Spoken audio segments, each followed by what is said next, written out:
There is one week in June when Slavic villages forbade swimming, not because of currents, because of the singing. It starts at dusk. A song drifts off the river, sweet and wordless, from a girl standing in the shallows. The village knows her. She drowned last spring, 3 days before her wedding. She was buried without a priest. Now her hair hangs loose and wet, and her feet never quite touch the riverbed. She is a Rusalka. Every river and lake in the Slavic world had them, the drowned girls who came back as something else. They are beautiful at a distance. Up close, the stories say, the hair turns green and the face goes wrong. A Rusalka does not bite or claw. She sings, she laughs, she invites. The water does the killing for her. And here is the strange part. The same villages that feared them left them offerings. Eggs, garlands, ribbons on birch trees. Why would you feed the thing that hunts you? Hold that question. It hides the whole meaning of this creature. Because unlike any monster we have met so far, the Rusalka was not born a monster. She was made one. Ask the old ethnographers who becomes a Rusalka, and the answer is a list of tragedies. Drowned brides, girls betrayed by lovers, women who walked into the river carrying children nobody wanted, suicides and victims alike. Slavic folk belief sorted the dead into two kinds: the clean, buried with rites, and the unclean, who died wrong. The unclean dead got no funeral, no mourning, no release. Their time on earth was unfinished, so they stay. Remember Koschei, our deathless king? He cheated death from above. The Rusalka is the opposite. Death left her behind. You can spot her by the hair. Always loose, always unbound, the mark of a girl who never married. In Slavic villages, unmarried girls wore loose hair. Wives braided it away. The Rusalka is the maiden frozen forever. She is not a mermaid. She has legs. She walks the fields, climbs birches, dances in circles. By the Danube they are lovely, dressed in mist, singing sweetly. In the Russian north they are pale, wild, and hungry. Some victims drown in her hair. Others are tickled to death while she laughs. Then comes June. In early June, in the week the church calls Pentecost, the Rusalki leave the water.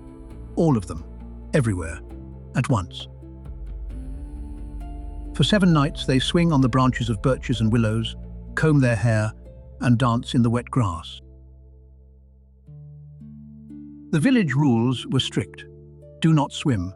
Do not walk the riverbank alone. Do not answer singing after dark.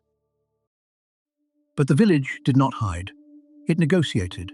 Eggs were left at the water. Wreaths floated out on the current. Girls hung ribbons and garlands on the birches, gifts for the dead sisters swinging in them at night. In some villages, a living girl was dressed as the Rusalka herself and led through the fields with songs. Because a satisfied Rusalka shared her old gift. Where she danced, the rye grew tall and the fields stayed moist. At the week's end came the strangest rite of all. The village built a Rusalka effigy and buried it.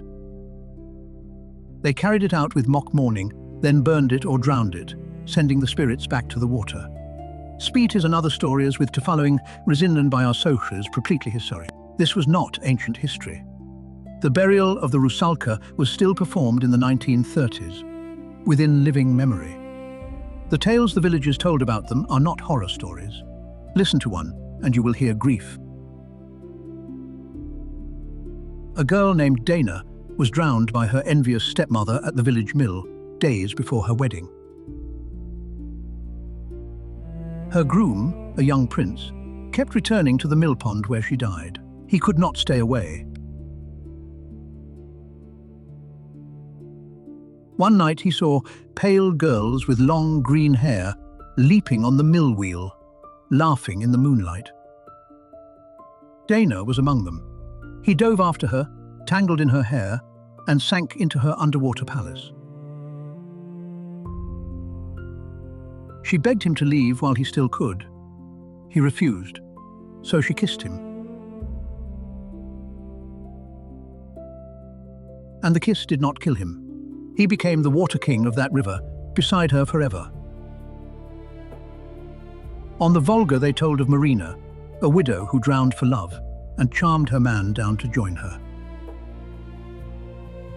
Even the goddess Kostroma drowned herself in grief, and the gods, in pity, turned her into a flower. Notice what these stories keep doing. They keep finding ways to give the drowned girl a better ending. Some tellings go further. A Rusalka whose death is avenged is finally allowed to rest in peace. The monster can be saved. Now ask again why the villagers fed her, and then ask where her name comes from. Because the fear is the young layer of this story. Underneath it, folklorists found something much older and much kinder. The scholar Vladimir Prop argued the first Rusalki were not dead girls at all. They were spirits of fertility. Each spring they rose from the rivers carrying the water itself and walked it out into the thirsty fields. Where they stepped, moisture followed. The Rusalka was rain in the shape of a girl. Villagers welcomed her. Then the faith changed. We have watched this happen twice already. Old spirits do not die. They get demoted. The life-giver became a temptress. The field spirit became a drowned sinner. The 19th century finished the job. Her very name confesses it. Rusalka does not come from any Slavic word. It comes from Rome. The Romans held Rosalia, a festival of roses laid on graves, a spring feast for the beloved dead. Nosantras Renevpik to guess. That festival traveled through Byzantium into the Slavic calendar as Rusali, the week of the dead, her week. The Rusalka is named after a funeral feast.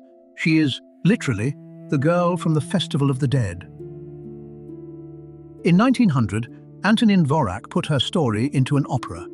It premiered in Prague the following spring.